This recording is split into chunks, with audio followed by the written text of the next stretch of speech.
It's Thursday. This is the last evening in our Lenten series, and it's the last evening that Jesus spends with his disciples before his betrayal, before his trial, before he's beaten to a pulp, before he's nailed to a cross, before his death, before his incredible resurrection, before he comes out of the grave. You know, I often think of the resurrection and smile because I remember a preacher once saying, when it came to his burial, they put a stone over his tomb to try and keep him in there. Do you see how they underestimated his power? Putting a stone in front of his tomb as if that's going to stop him. It's the equivalent of going down to the airport with some sticky tape and trying to sticky tape a jet to the runway. As if you could do that. As if you could hold it there with sticky tape. As if a stone is going to stop Jesus from coming back and emerging from the dead. Resurrected, not resuscitated, not reincarnated, alive again. And that's what's ahead. But for now, Thursday night, there's something very important for us to focus in on. This is so vital for the gospel of Jesus Christ. When Luke records in Luke 22, 1-23, what happens here, don't forget that Luke is recording things with accuracy. He's taken careful attention to everything that he's detailed and put together, so that Theophilus, his good friend, probably his patron, would have an accurate account of what was said and what happened. So what we have before us in Luke 22, 1-23, is an accurate record of what was said and what took place. And I want to say that it shows that Jesus' death on Good Friday was no accident. It was deliberate. I don't mean deliberate that those who were conspiring and plotting to kill him were deliberate about doing it. We know they were. But this didn't happen by surprise to Jesus. He knew. It was a deliberate death. He was in control. He was in charge. He knew he was going to be killed. But it's also a royal death. I'll explain that in a moment. That's in verses 14-18. And then finally, from verses 19-23, I want us to see how it's a sacrificial death. So it's deliberate, it's royal, it's sacrificial. Firstly, deliberate. By now you should know that Jesus' death is no mistake. By now, as we've been coming from Saturday through to today, you'll know that Jesus must suffer, that Jesus must be attacked by the enemy, and that he must be arrested. He's known all along it's going to happen. He's been talking about it. In Luke's Gospel, there's at least two other times in Luke chapter 9 and Luke chapter 18 where he said the Son of Man must suffer and the Son of Man must die. In Mark's Gospel, there's three occasions where he says, I'm going to be killed, I'm going to be beaten, I'm going to be betrayed, I'm going to die, I'm going to rise. It says it three times before they get to Jerusalem. This is deliberate. In chapter 22, if you have a look, verse 2, the chief priests and the teachers of the law were looking for a way to get rid of Jesus. But they were afraid of the people. Isn't that interesting? The crowds that they're supposedly leaders of, they're scared stiff of. Why? Because the crowds are loving Jesus and listening to him. Verse 3, there is evil involved. Satan entered Judas, called Iscariot, one of the 12. Satan is behind this activity. Don't think that this is not a spiritual event as well as a physical event. It is entirely both. In verse 4, there's a conspiracy. Judas joins with Jesus' enemies. He goes to the chief priests and the officers of the temple guard, and he discussed with them how he might betray Jesus. A conspiracy. What motivates his conspiracy? Verse 5, it's his greed. They are delighted and agreed to give him money. And he consented, and then watched for an opportunity to hand him over. But Jesus is not caught by surprise. He knows these events will lead to his death, and he willingly goes to the cross. He deliberately heads to it. He knows all the detail of what's happening. He's not caught by surprise at all. And we know that when we see the detail of the arrangements for the upper room. Have a look again at Luke chapter 22. Look at verse 10. When you enter the city, you're going to find a man carrying water. Follow him. It's almost like one of those old 1950s spy movies. When you enter the city, look for a man carrying some water. Except that it's because Jesus has arranged this. The city is heaving with people. As I've said a couple of times, Josephus calculates crowds that I don't think could possibly have fitted into Jerusalem. And even if it's only a fraction of what Josephus says, it is still heaving in a way that you could never, ever get a room, find a place to meet, unless that had been prearranged. I'm convinced Jesus organised it ahead of time. The man is probably someone who owns a water business. Carrying water for the temple was so vital because there's blood everywhere with the animals that are about to be sacrificed. And so this man is carrying water. Follow him, he's got a room. Verse 11, ask to see the room. Verse 12, he'll show you the room. It's all prearranged, and Jesus knows exactly what's going to happen. This does not catch Jesus by surprise at all. And look at verse 13. They left and they found things just as Jesus had told them, and so they prepared the Passover. How's that? Jesus has explained exactly what's going to happen, and they found it just as he said. There is no surprise awaiting Jesus. He knows everything that's going to happen. Verse 22 of chapter 22. You see what it says? The Son of Man will go as it has been decreed. No surprises. Very deliberate. Very much Jesus in control. And very different to what Hollywood has displayed. I don't know whether you ever saw the movie The Greatest Story Ever Told. That's an old one, isn't it?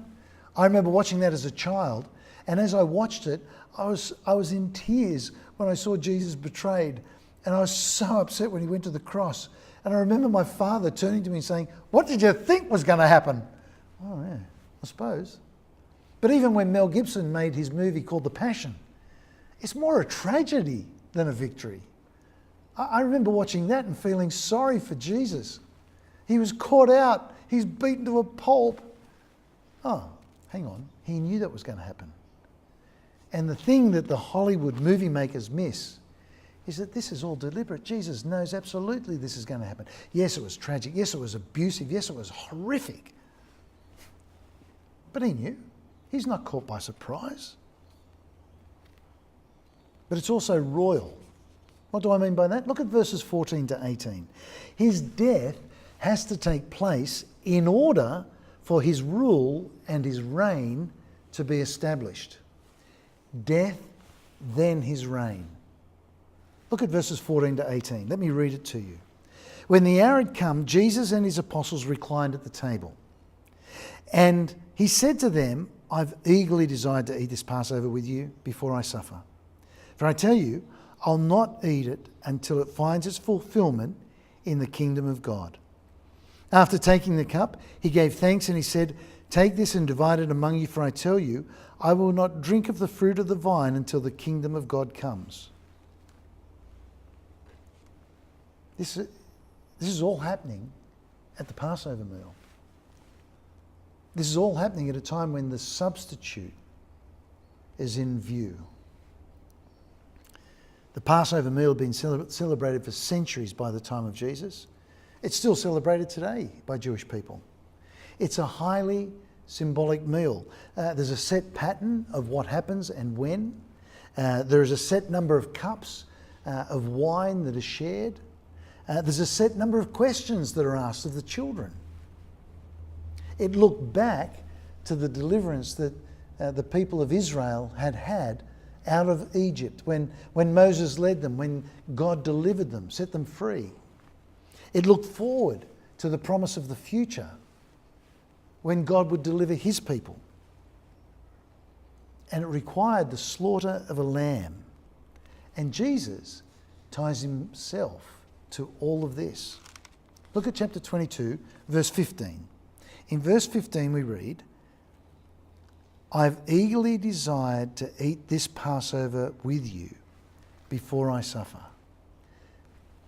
He wants to share this remembrance and this looking forward, this substitutionary sacrifice celebration. He wants to eat with because he knows the cross is ahead. He knows his death is coming.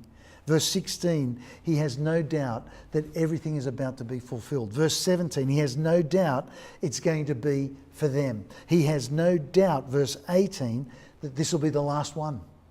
This is it. You don't have to worry about these sacrifices anymore because mine will be the finish. My death will usher in my kingdom. The kingdom will come. His death is required for the kingdom to come. It's an amazing rule that requires his death for it to commence. So different to our modern politics, isn't it? We have politicians who are celebrated, who hold their office, and then someone says something, does something, and bang, they're out. Seems to be something we do in Australia pretty regularly with our leaders. But their end is their end. Would someone please let Tony Abbott, Kevin Rudd and Malcolm Turnbull know that? They keep wanting to pop back in, but they can't even establish a second reign, second rule. Queen Elizabeth, her reign will end with her death. Do you see how different this is? Jesus' reign will begin with his death. His reign starts when he's sacrificed. One day, Buckingham Palace will announce, quite sadly in my view, the Queen is dead, long live the King. Her reign will be over with her death. Jesus' reign begins with his death. The King is dead, his reign begins, and he will reign forever. How? Verses 19 and 20. Because he is going to be the sacrifice that is needed for his people, the people of his kingdom.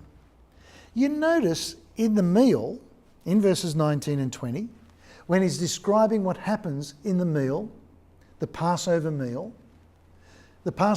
where people have gone and got a lamb and cooked it to eat together, there is no mention of a lamb. Does that not strike you as weird? I think because we're Anglican and because we're familiar with the Lord's Supper, we're so used to the words about the bread and the wine that we actually miss the fact that Luke has recorded here there is no lamb mentioned because Jesus is the lamb. Every other Passover meal in Jerusalem on this night was being eaten with the lamb as the focus, not this one. This meal is being eaten with Jesus as the focus. On the Monday before, everyone would have gone to get their lamb because you have to have a lamb living with you for 4 days before you could go down to the temple and have it sacrificed, bring the meat back and share it in this meal. It's the day of preparation. That's what it's all about. Get the lamb. Get it organised. Have the lamb with you for at least 4 days so it's your lamb. Jesus has been with them since Saturday. They come to the Passover meal and there's no mention of a lamb. But what is mentioned? What's mentioned is his body. The bread is shared. What's mentioned is his blood, which is shared. He cannot mean that the bread is literally his flesh because he's still sitting there in his skin with them and they're not chewing on his arm. They're eating bread. He cannot mean the wine is literally his blood because he's still sitting at the table. There's been no bloodshed. They're drinking wine. He's speaking metaphorically. He said at one other time, I'm the gate. He said another time, I'm the light. He said another time, I'm a shepherd. But they're all metaphors. They're all illustrations. Just as this is a metaphor. The language here is symbolic. He's using symbols to describe who he is and what's happening now. Now, I know some have taught differently on this. You may have been taught differently about this. But please, look at the text. Look at the Bible. Don't listen to traditions. Traditions can lead us astray. Traditions are often created for good reason, but can often be forgotten, confused and misunderstood. One of the churches in my region had a reredos, a wooden panel, often behind the communion table, but in this church at the back wall. And one of my first jobs when I became a bishop was to give permission for the reredos to be moved so the door could be widened. You can see I'm involved in some pretty important decisions. Well, the decision came, I had to decide whether the reredos could be moved. I got all these complaints. All these letters came in. We cannot move the reredos. You know that reredos has been by that door since the church was built.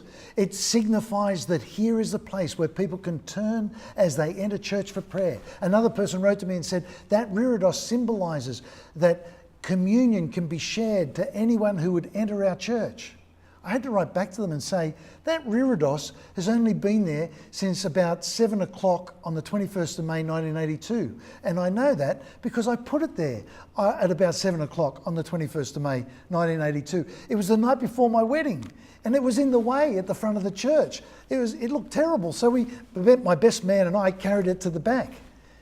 That tradition had been so misunderstood, so confused. That's what happens with all our traditions. That's why it's so important to go back to the text, to see what is said. Jesus is using symbolism to describe what's taking place. He is stepping into the place of the Lamb. It's his body that is broken. It is his blood that is shed symbolically for them. That establishes his kingdom. Look at chapter 22, verse 19. This is my body, read the next words, for you. That's so important. Look at chapter 22, verse 20. This is my blood poured out. Underline it if you've got your own Bible. In fact, even if you're using a church Bible, underline it. For you. It's so important to see that Jesus' sacrifice is a substitutionary one. He steps in for me. This is my blood poured out for you. I am stepping into your place. In a typical traditional Passover in Jerusalem, as I said, the lamb would have been purchased 4 days before. The lamb would have lived in the house with them for 4 days. This lamb is our lamb. Jesus has been with them for this week. He is their lamb. That's why there's no lamb mentioned in the meal. That's why it's only him. There had to be precisely enough lamb for each family. Exodus, let me just check that. Exodus 12 verses 26 to 27 says that you need to be able to teach your children what this means. Jesus now inserts himself into that story and says he takes the lamb's place. He's a sacrifice acceptable to God. And he says, I'm doing it for you. My death, so you can belong to God. My punishment, so you can be forgiven. My suffering, so that your sin won't cause you to suffer. I will stand in your place. Before I was in ministry, I worked in finance. It was back in the 1980s. And for those of you who can remember the 80s, they were very, very successful years. We had all sorts of financial gurus who could tell us what to do. They were so clever. They were so good. Christopher Skase, Alan Bond, great names, great minds. Well, in the 80s they were.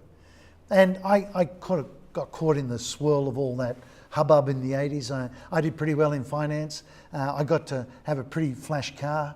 I remember, I was only young, but I got to choose a V8 Calais 5 litre.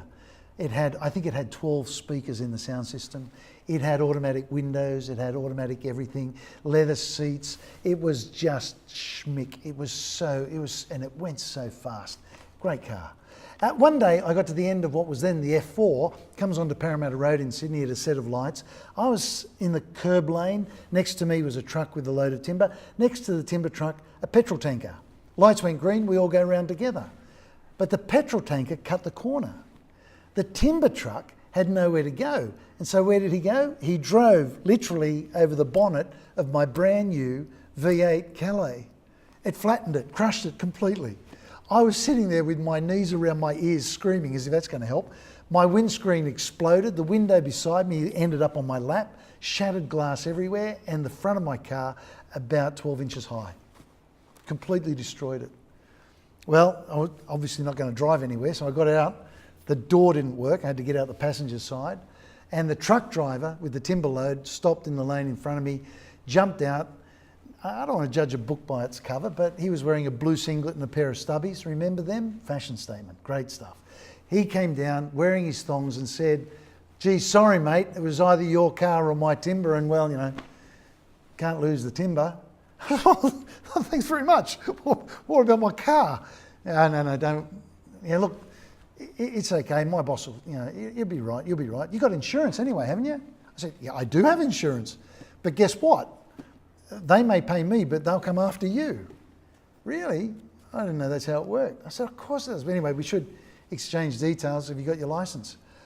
Yeah. See, here's the thing, mate. I haven't got a license. I said, what? You haven't got a license? No, I haven't got a license. I said, well, if you haven't got a license, you haven't got insurance. Is that right? Of course it's right. I work in banking and finance. I can tell you now. You don't have a license, you haven't got insurance. The insurance company is not going to pay for my brand new Calais. Who's going to pay? Someone's got to pay for it. You know what happened? I knew it wasn't going to be that guy. As I said, I don't judge a book by its cover, but his blue singlet and his stubbies and his thongs said to me he didn't have the money to buy a brand new V8 Calais. His boss paid. His boss came in with him into my office and handed over a cheque so I could go and buy a new car. What sort of boss did that guy have? Is that not amazing?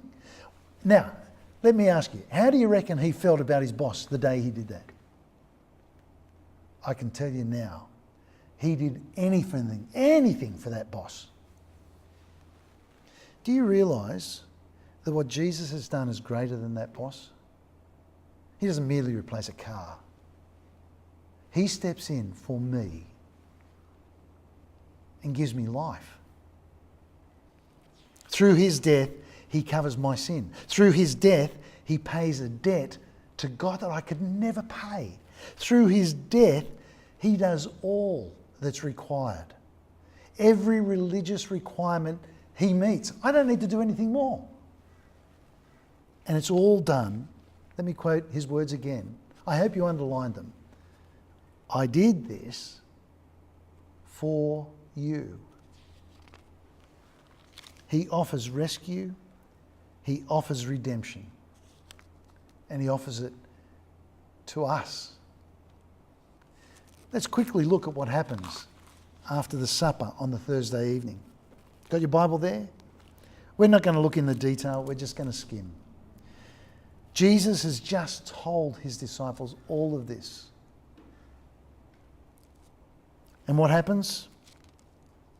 Judas goes out to betray him from the meal table,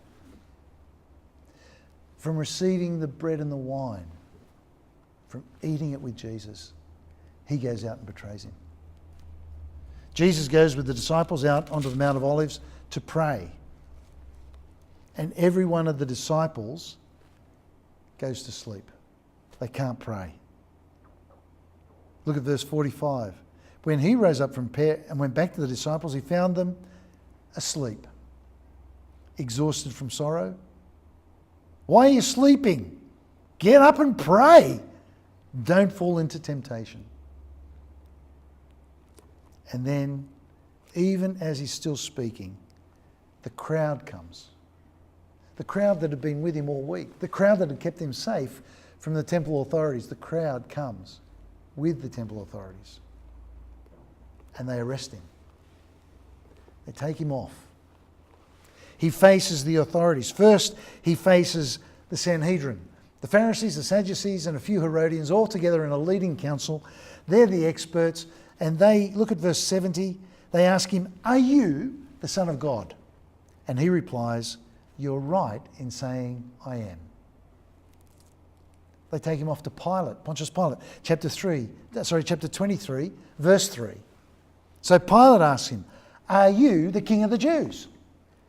"Yes, it is as you say," Jesus replied.